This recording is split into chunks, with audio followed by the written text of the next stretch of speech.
So in today's video, we're taking a look at the latest Fire Sticks, the new upgrades, and the ones that you can currently buy. We're going to decide which ones are best for you. Now this will be dependent on a number of factors like your TV for instance, but also what features that you use. Don't forget to hit the red button to subscribe and give this video a thumbs up and click the notification bell to get my next video first. So in this video, I'm not going to concentrate on every feature of every Fire Stick. I'm just going to be looking at the Fire Sticks and how they could be the best one for you.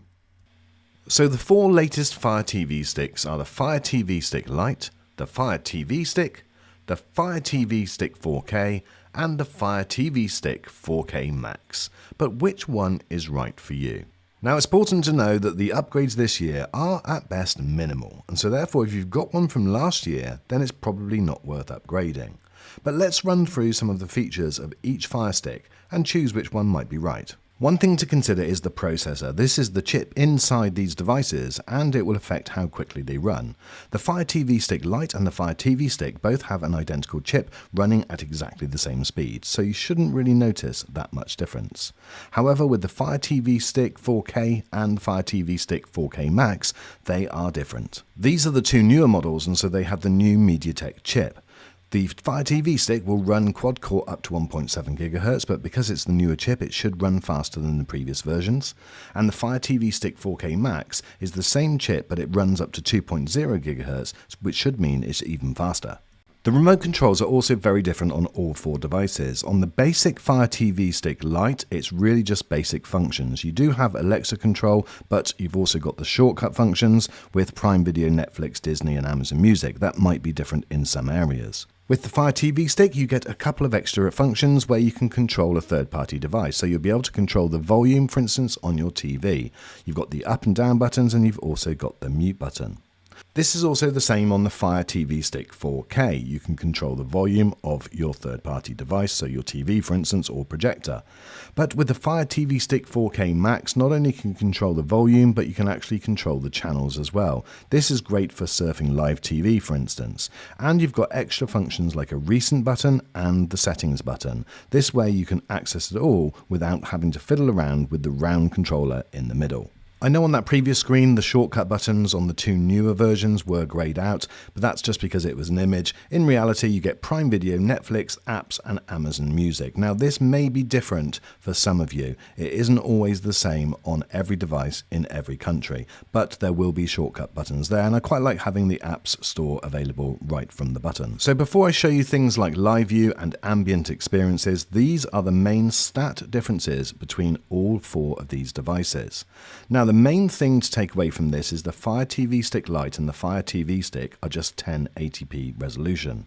That means that you're not going to be able to get 4K Ultra HD. So if you've got a 4K telly, definitely go with the Fire TV Stick or the Fire TV Stick 4K Max.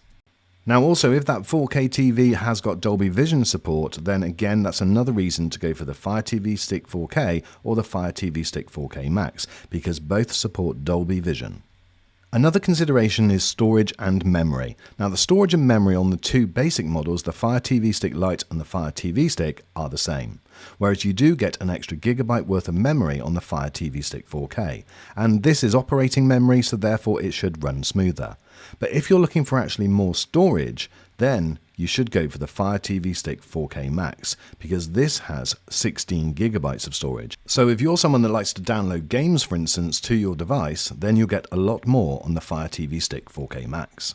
When it comes to Wi-Fi, the Wi-Fi on the Fire TV Stick 4K is Wi-Fi 6 and on the Fire TV Stick 4K Max it's Wi-Fi 6E. Now you will have to make sure that your router does support these faster Wi-Fi versions, because if it doesn't, well then you're not going to see any benefit. But if it does, then things like streaming will be better on these two newer devices. So I'm going to skip live view and ambient experience because I'll show you those in a second, but audio is also really important. If you've got the latest Fire TV sticks, then they both support Dolby Atmos audio. And this is where if you're connected to a compatible system like a soundbar with a sub and rears, or a 5.1 system with audio Atmos speakers, then you'll get incredible sound. Now you do get Dolby Atmos audio with the Fire TV stick, but you don't get it with the Dolby encoded audio on the Fire TV Stick Lite. It's just surround sound. With the two new Fire Sticks, you've got access to Live View. This is where you can link up with your other compatible devices to answer things like doorbells or view security cameras. You can have it picture-in-picture or maximize it to full screen. With ambient mode, this is just available on the new Fire TV Stick 4K Max, but here you can have your own background where you can have your smart controls and lots of other features as well. There's not that many widgets at the moment, but there are going to be more coming. Here you can choose from different backgrounds. You can either have still backgrounds and rotate through different images, or you can have motion backgrounds. It's really easy to set up, and I think it does look really good. Set a calendar event for tomorrow at 10 AM. Go shopping. Okay, I've added that. It's super responsive when adding things to your calendar, and if you have something like the fire mode here, then it looks really good. You can choose to have the widgets on display either in the middle of the screen, or you can have them going along the bottom, or not at all like this. So when it comes to my recommendation, I would look at two Fire Sticks. Either the basic one, which is the Fire TV Stick Lite, and that's if you've got an older TV, you won't use all the features that we've discussed, and you want it to be the most affordable. This is going to be the best value for money. But if you're not that bothered about the price, and you want all of the new features, and you want the best quality video and sound, then I think that you may as well go for the Fire TV Stick 4K Max, because you won't get buyer's remorse, and you'll have everything that you need. So there you go, my friends, that's my 2023-2024 guide to the best Fire Sticks and which one is right for you. I hope you found this video useful. If there's any questions, then do leave a comment and I'll do my best to answer them. But if not, enjoy your new Fire Stick, whichever one you choose. Thanks for watching this video, my friends. I look forward to seeing you on the next.